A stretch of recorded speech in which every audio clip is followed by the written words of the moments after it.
नमस्कार, आप देख रहे हैं जोहार झारखंड। आपके साथ मैं हूं शिप्रा झा। झारखंड के पूर्व सीएम चंपाई सोरेन ने झारखंड मुक्ति मोर्चा पार्टी की प्राथमिक सदस्यता से इस्तीफा दे दिया है। जेएमएम अध्यक्ष शिबू सोरेन को पत्र लिखकर झारखंड मुक्ति मोर्चा पार्टी की सदस्यता से इस्तीफा दे दिया। शिबू सोरेन के लिखे पत्र में चंपाई सोरेन ने लिखा है कि झारखंड मुक्ति मोर्चा की वर्तमान कार्यशैली और नीतियों से विक्षुब्ध होकर मैं पार्टी छोड़ने के लिए विवश हूं।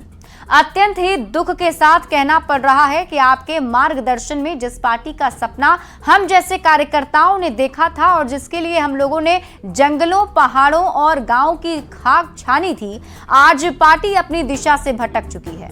जेएमएम मेरे लिए एक परिवार जैसा रहा और मैंने कभी सपने में भी नहीं सोचा था कि मुझे इसे छोड़ना पड़ेगा, लेकिन पिछले कुछ दिनों के घटनाक्रम की वजह से मुझे बहुत ही पीड़ा के साथ ये कठिन फैसला लेना पड़ा। चंपाई सोरेन 30 अगस्त को बीजेपी में ज्वाइन करने वाले हैं। तो झारखंड के पूर्व मुख्यमंत्री चंपाई सोरेन 30 अगस्त को बीजेपी में शामिल हो जाएंगे। चंपाई सोरेन ने कहा है कि उन्होंने जो भी फैसला लिया है वो झारखंड के हित में है और बीजेपी में उन्हें जो भूमिका दी जाएगी वे इसे निभाएंगे। चंपाई सोरेन ने संथाल में बांग्लादेशी घुसपैठ का मुद्दा भी उठाना शुरू कर दिया है। उन्होंने कहा कि आदिवासियों के अस्तित्व को बचाने के लिए ही बीजेपी का साथ चुना है। जो भी निर्णय ले सही निर्णय, किसी तरह का जासूस से हम घबराते नहीं हैं।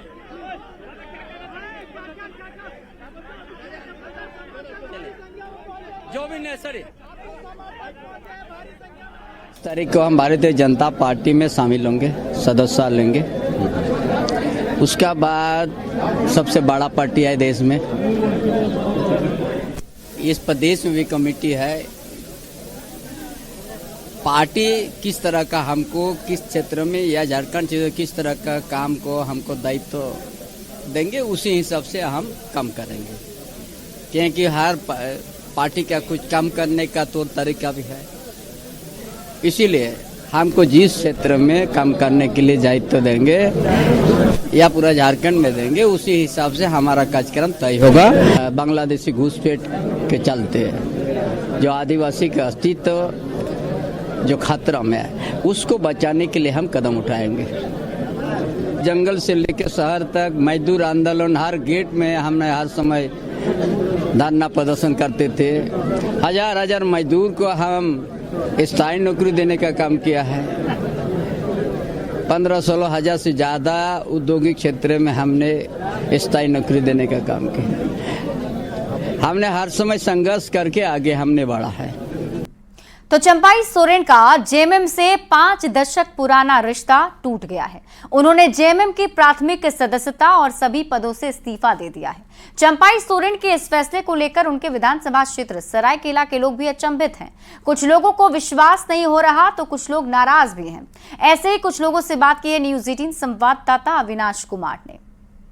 सरायकेला में है और ये सरायकेला का गुदड़ी बाजार है, बहुत फेमस बाजार है। और चंपाई सोरेन जब भी सरायकेला आते हैं तो इस जगह पर जरूर आते हैं, आते जाते रहते हैं, लोगों से मिलते हैं। उनका एक अपनापन भी है और चंपाई सोरेन के बारे में ये कहा जाता है कि बहुत ही सादा जीवन, उच्च विचार जिसे कहा जाता है, वो एक उसकी मूर्ति के रूप में भी हैं। कुछ लोग हैं, उनसे जानेंगे भी कि जब ये सूचना आई तो सबसे पहले वो क्या सोच रहे थे। दादा, पहले तो अपना नाम बताइए और ये बताइए कि जब आप सुने कि चंपाई सोरेन जो हैं वो जेएमएम से बगावत करके बीजेपी में जा रहे हैं, तो आपको विश्वास हुआ? जी नहीं, मेरा नाम आलोक साहू है, मैं स्थानीय निवासी हूँ। मुझे तो बिल्कुल ही यकीन नहीं हुआ कि वो जेएमएम छोड़ के बीजेपी में शामिल हो रहे हैं। क्यों ऐसा क्यों? क्योंकि वो एक वो संस्थापक है जैसे माना जाता है। जेएमएम का वो जुझारू नेता और ग्रासरूट लेवल का वो आदमी थे। वहीं से उठ के वो मुख्यमंत्री तो तलाश के पहुंचे हैं और उनके साथ मैंने एकाएक अगर वो ट्रांसफर कर ले रहे हैं, पार्टी चेंज कर रहे हैं या कुछ भी कर रहे हैं, तो हम लोग को यकीन नहीं हुआ। जिसने बनाया वही निकाले हैं उनको आगे।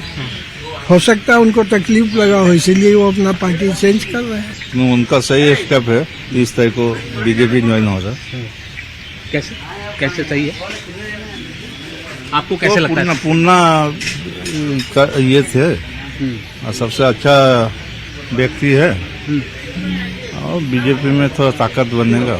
कि अब इतना दिन का पुराना पार्टी और जो कि झारखंड को अलग करने में ही उन लोगों का सहयोग था, और एक बेग उनको क्या तकलीफ हो गया है तो मुश्किल वाला आप बात लोग भी है। समझ पा रहे हैं कि नहीं समझ पा रहे हैं।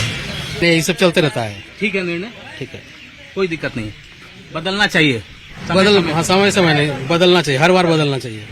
पब्लिक का किस्मत नहीं बदलता, नेता लोग तो बदलता रहता, किंतु पब्लिक का क्या मिलता वही। सरायकेला में इस बात की जरूर चर्चा हो रही है कि ऐसा क्या हो गया कि जो आंदोलनकारी के रूप में जिसे पहचान मिली थी वो आज जेएमएम छोड़कर बीजेपी में शामिल हो रहे हैं।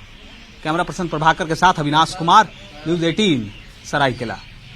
झारखंड में बांग्लादेशी घुसपैठ को लेकर एक बार फिर से सियासत तेज हो गई है। केंद्रीय रक्षा राज्य मंत्री और रांची के सांसद संजय सेठ ने बड़ा बयान दिया है और हेमंत सरकार पर बांग्लादेशी घुसपैठियों के वोटर कार्ड बनाने का आरोप लगाया। संजय सेठ ने कहा कि हालात ऐसे हो गए हैं कि राजधानी रांची में भी बांग्लादेशी घुसपैठियों को पनाह दी जा रही है। आदिवासी समाज की अस्मिता खतरे में है। संथाल में बांग्लादेशी घुसपैठियों ने जल, जंगल और जमीन पर कब्जा करना शुरू कर दिया है।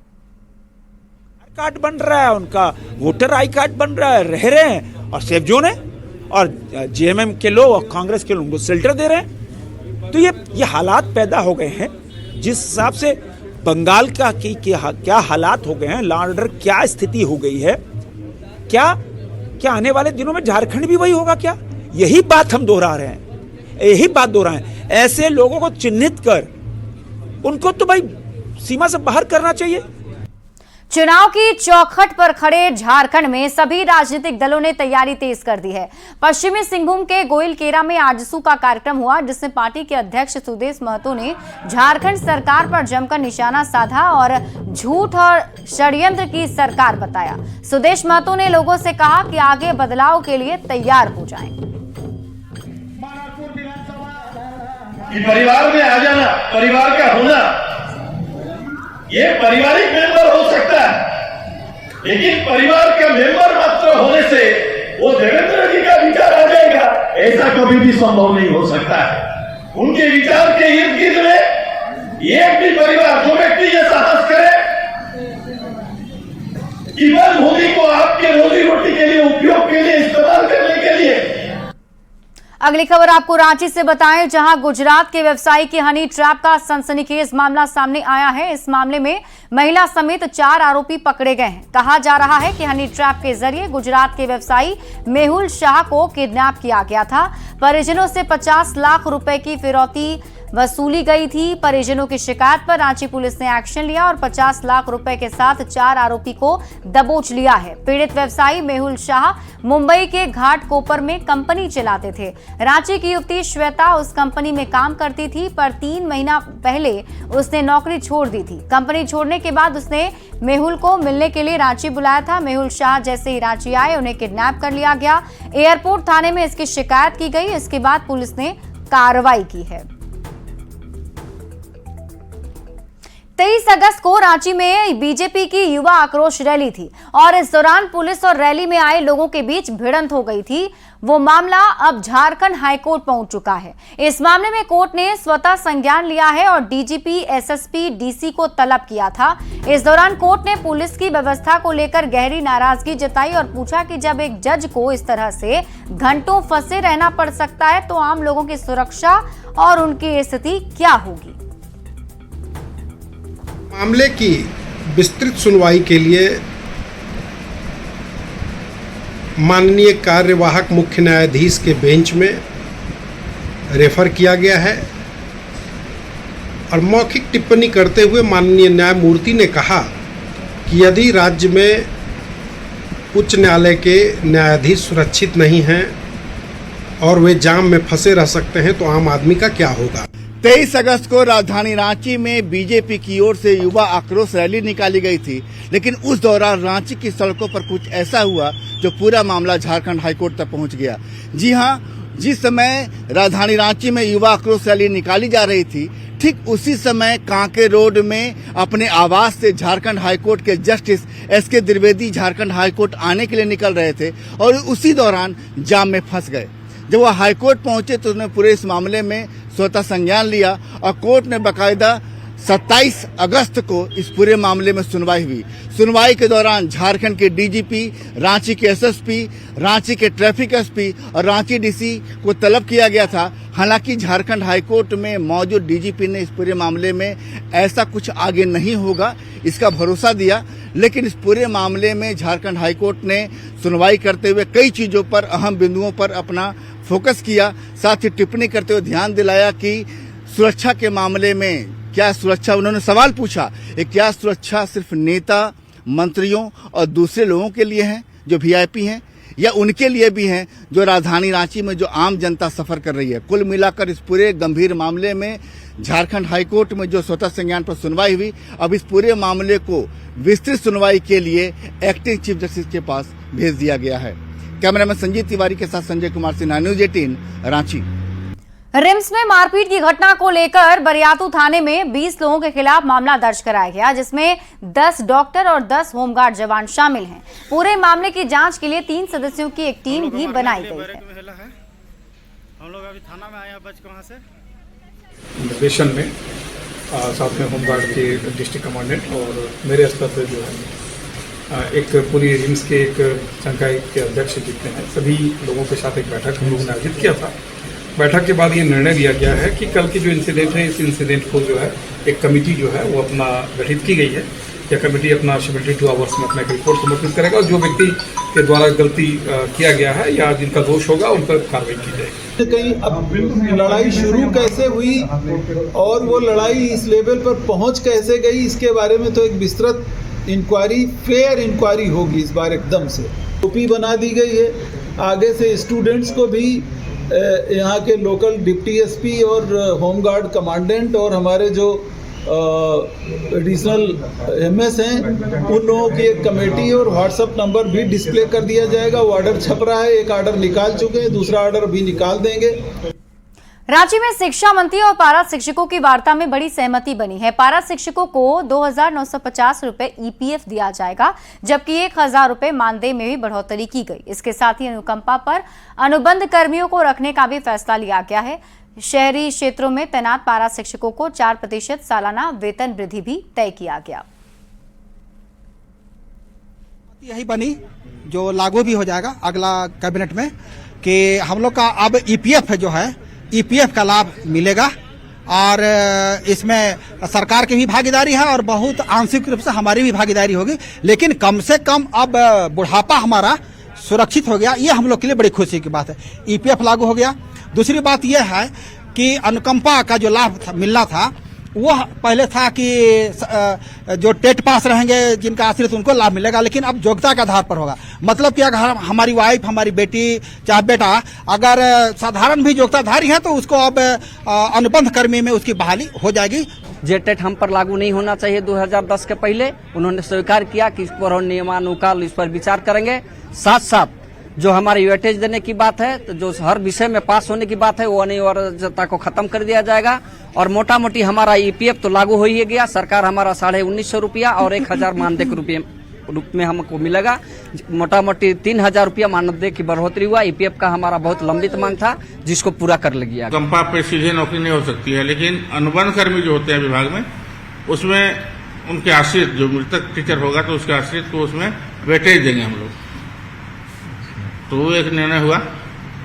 और बाकी सेवा संपुष्टि जो प्रत्येक साल होता है उससे राहत हो गई। उनको हमने कहा कि एक बार जिसका सेवा संपुष्ट हो गया तो बार बार सेवा संपुष्ट करने की आवश्यकता नहीं है, तो हो गया। बाकी जो विषय थे छोटे छोटे थे, मूलतः 2 ही प्रमुख विषय, एक ईपीएफ और दूसरा 1,000 रुपये मानदेय वृद्धि। तो इस पर सहमति बन गई और सभी लोग सहमत हो गए। जमशेदपुर में झारखंड पुलिस के जवानों के सुरक्षा के साथ खिलवाड़ का एक वीडियो एक बार फिर से वायरल हुआ है। पूरे दिन ड्यूटी करने के बाद जानवरों की तरह बस में ठूस कर ले जाया जा रहा है। मिली जानकारी के मुताबिक सीटीसी मुसाबनी से 580 जवानों को सरायकेला खरसावा में सरकारी कार्यक्रम में ड्यूटी कराने के लिए लाया गया था। 12 बसों के जरिए सभी को मुसाबनी से सरायकेला खरसावा पहुंचाया गया था, जहां पूरे दिन ड्यूटी करने के बाद जब उन्हें वापस लौटने का वक्त आया तो 4 बसों के जरिए लाए जाने की वजह से जवानों को बस के छत पर बिठाकर ले जाया गया, जिस पर सवाल खड़े हो रहे हैं।